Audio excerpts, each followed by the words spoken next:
cine de los hermanos Coen es fácilmente reconocible debido a una serie de elementos que caracterizan sus películas. Algunos de ellos pueden ser la estilizada violencia con la que salpican la pantalla, o el humor tan negro del que hacen gala sus personajes, que son dos elementos que suelen ir de la mano. Otra característica del cine de los Coen es que todas sus películas están protagonizadas por idiotas. Algunos pueden ser entrañables, como la pareja que forman Nicolas Cage y Holly Hunter en Arizona Baby. Él es un holgazán sin oficio ni beneficio, cuya vida es un ciclo de ingresar en prisión para volver a delinquir en cuanto sale, y ella una policía que se enamora del pobre diablo. Ante la imposibilidad de tener hijos, deciden robar, que no secuestrar, un bebé de un acaudalado matrimonio famoso en el estado de Arizona. Esto da pie a situaciones surrealistas que convierten lo mundano de la historia en insólito. Otros personajes pueden resultar ser imbéciles integrales como Barton Fink, que es un dramaturgo que mira por encima del hombro al hombre corriente, aquel del que quiere escribir historias. Sus metas son acercar el teatro al pueblo, y se cree con el poder de cambiar el mundo, y es lo que intenta mediante su trabajo, algo que los hermanos Coen nos dejan claro en todo momento que no es nada loable, que Fink no es más que un pelele que se cree superior intelectualmente, y que sus ambiciones son puramente egoístas. Pasa lo mismo con el papel que llena William H. Macy en Fargo, o el de Brad Pitt en Quemar después de leer. Cualquier ejemplo es válido, todos los protagonistas de los Coen son idiotas. Y eso nos lleva a Jeff Lebowski, el Nota.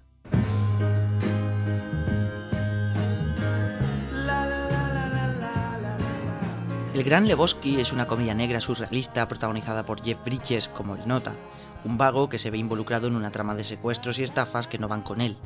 Comedia negra surrealista es la mejor forma de referirse a esta película, porque ni ella misma sabe muy bien a qué género pertenece, y de hecho se esfuerza en que tú tampoco lo sepas. La primera secuencia son planos de un desierto, con títulos con un estilo propio del western, mientras suena una canción de country, y una profunda voz nos explica que la historia que va a narrar va sobre un tipo que vivía en el oeste.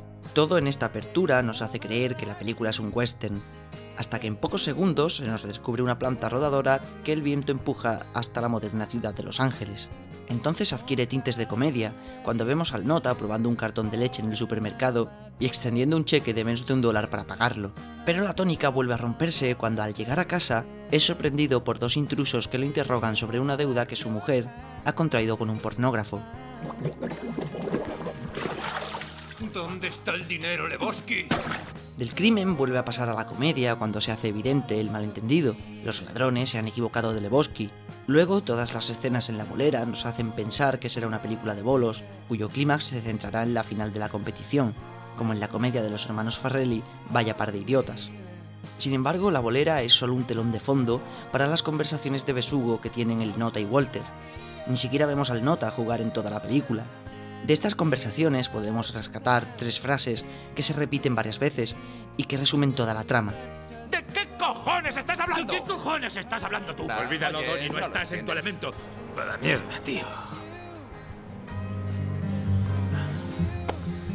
Vamos a la bolera. La primera resume el argumento de la película, la segunda los personajes y la tercera la filosofía. ¿De qué cojones estamos hablando? Es quizás la frase que más se repite y por más personajes. Nadie parece entender qué está ocurriendo, incluyendo al espectador. No porque la trama sea demasiado compleja, que teniendo en cuenta que es una comedia de enredo tiene muchos dimes y diretes, sino porque es absurda. El Nota solo quiere que le compensen por una alfombra que unos matones le han meado, y el responsable, el gran Lebowski, lo arrastra a una situación que ni le va ni le viene. Le encomienda recuperar a su mujer de manos de unos secuestradores que piden $1 millón por ella.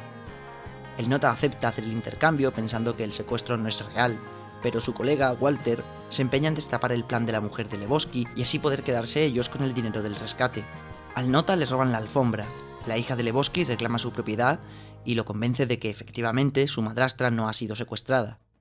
Por otro lado, le roban el coche, donde guardaba el $1 millón que no entregaron, y una hoja de deberes le lleva hasta un chaval de instituto. Luego el pornógrafo al que Vanni Lebowski le debía dinero llama al Nota para entretenerlo y así poder registrar su casa y recuperar su pasta. Al final todo se resuelve cuando el Nota comprende que el gran Lebowski en ningún momento le había confiado $1 millón, que su plan era quedarse él el dinero y que su mujer tampoco había sido secuestrada. Tras esto, los falsos secuestradores confrontan a los protagonistas, hay un entierro y la película acaba. Todo el argumento es un completo absurdo y la narrativa es caótica a más no poder. Sin embargo, esto es completamente intencionado y por eso resulta brillante. Cada detalle sin importancia para la trama está previamente establecido de forma sutil. Por ejemplo, en el sueño que tiene el nota cuando Jackie Treehorn lo droga, vemos a los secuestradores, a los nihilistas que le habían amenazado con castrarle. Y mañana volvemos y te cortamos la tranca. ¿Qué? ¿Cómo dices? ¡Digo que te cortamos la tranca! Corriendo detrás suya enfundados en monos rojos esgrimiendo unas tijeras ridículamente gigantes. En la escena en la que conoce a la hija del señor Lebowski, uno de los cuadros es precisamente unas tijeras gigantes en un fondo rojo. En la misma secuencia aparece Saddam Hussein entregándole unos zapatos de bolera. Saddam y la guerra de Irak son mencionados varias veces en la historia. El pacifismo no es... Mira el follón que tenemos con ese jodecamellos de Irak. Desde el narrador, que lo hace meramente por dar un contexto histórico, Eran los días de nuestro conflicto con Saddam y los iraquíes. hasta Walter comparando la guerra con la de Vietnam. Una panda de comecoños con toallas en la cabeza intentando darle la vuelta a un tanque ruso. Y curiosamente, el mozo que limpia los zapatos en la bolera se le da un aire al dictador iraquí. De ahí que el nota lo vea ataviado como Saddam en el sueño. En otra escena, el nota se queja de una canción de los Eagles que suena en un taxi, No soporto a los putos Eagles, tío. cuando en una escena anterior se nos presenta al que es quizás el personaje más aborrecible de la cinta, Jesús. La canción que suena es una versión de Hotel California.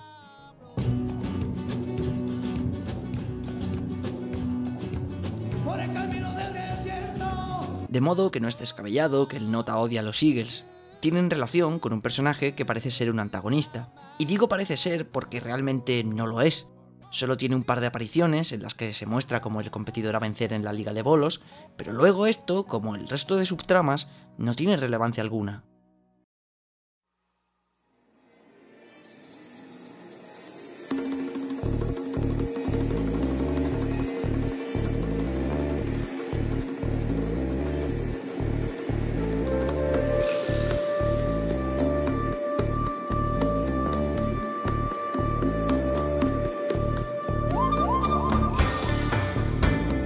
Los Coen consiguen hacer funcionar esta historia por medio de una narrativa visual que es magistral.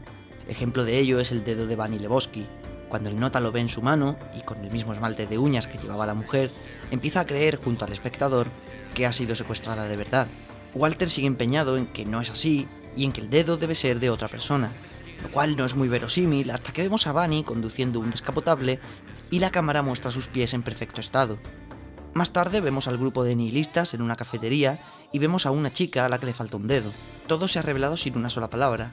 Nosotros ya lo sabemos cuando el nota lo entiende todo y lo explica en voz alta. El cine es un medio visual, y lo que ocurre en una película debe ser explicado visualmente y con el menor número de palabras posible. Y que Dios os pille confesados, amigos, si utilizáis una voz narrando en los guiones. ¡Que Dios os ayude! Resulta flojo y sensiblero.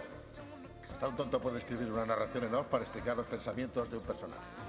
El narrador aquí no aporta nada, incluso se le olvida lo que está diciendo. A veces hay un hombre... Vaya, he perdido el hilo. Así son todos los diálogos, divagaciones que no te explican absolutamente nada.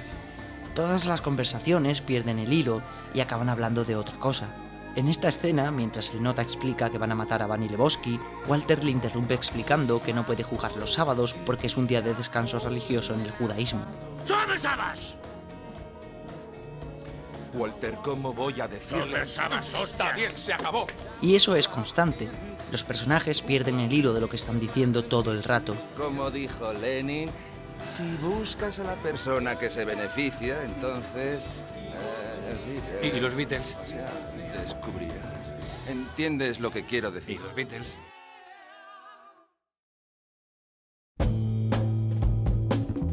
Antes he hablado del género del Gran Lebowski, pero no he mencionado uno en el que si no se la puede catalogar, al menos bebe mucho de él, el cine negro. A fin de cuentas, el Gran Lebowski es una película de investigación como Perdición o Extraños en un tren, salvo porque ninguna de las pistas conduce a nada.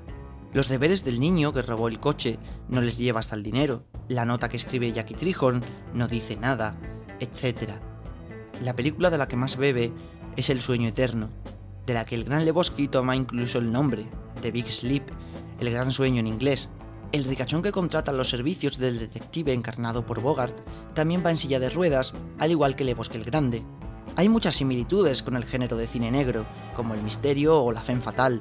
pero realmente es una subversión del género, como también lo es Puro Vicio. El nota no es Humphrey Bogart, es todo lo contrario. En vez de ser un tipo duro que fuma tabaco y bebe whisky, es un tirado que fuma marihuana y bebe rusos blancos. Es un pacifista, y esto nos conduce a la segunda frase. Tony, no estás en tu elemento. Walter le espeta esto a Donnie cuando pregunta por la historia de la alfombra. Realmente ningún personaje está en su elemento. Todos los integrantes del Gran Lebowski parecen sacados de películas distintas, empezando por el nota. Él es un hippie, un pacifista que sigue doctrinas orientales como el tai chi, pero no está en los años 60, sino a finales de los 90.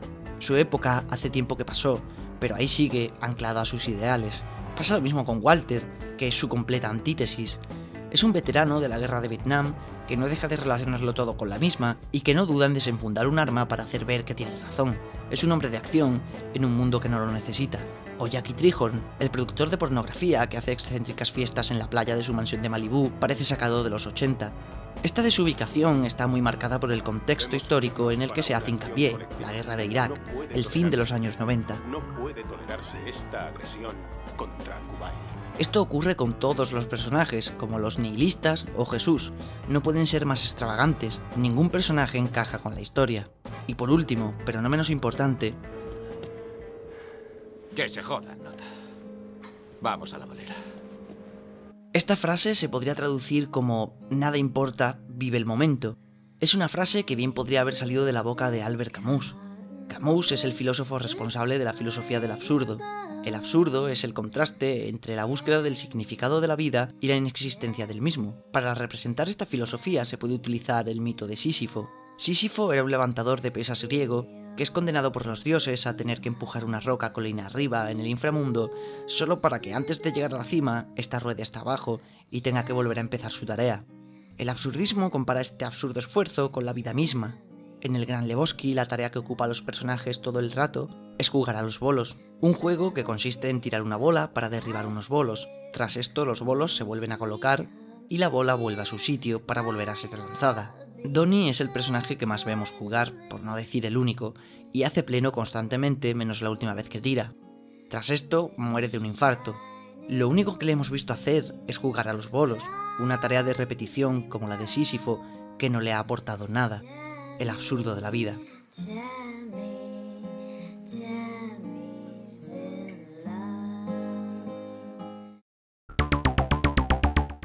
Hay otra corriente filosófica que establece que nada importa, que todo carece de sentido y que puede ser fácilmente confundida con el absurdismo, el nihilismo. El nihilismo se diferencia del absurdismo en que es un rechazo a las soluciones que dan las religiones a la búsqueda de un sentido en la vida. Es una crítica a los valores de una sociedad que se sustenta en que la vida carezca de sentido. El absurdismo era la respuesta de Albert Camus al nihilismo. Él creía que el sentido de la vida es cualquier cosa que te entretenga lo suficiente como para no suicidarte, como ir a la bolera, vivir el momento. Es decir, que aunque compartan varias creencias, el absurdismo es una posición enfrentada al nihilismo. Camus negaba ser nihilista, y a los nihilistas en la película se les presenta como inútiles de los que Walter se mofa constantemente. ¿Estos son los nazis, Walter? No, Dolly, estos son nihilistas, no hay nada que temer. Además, es una filosofía que simplifican aposta en una frase. ¿Seguro que a él no le importa?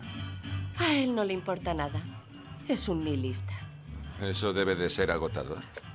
El nota es feliz con lo que tiene. Es un conformista que se mete en todo el embrollo del secuestro porque se deja llevar por las situaciones y los demás personajes.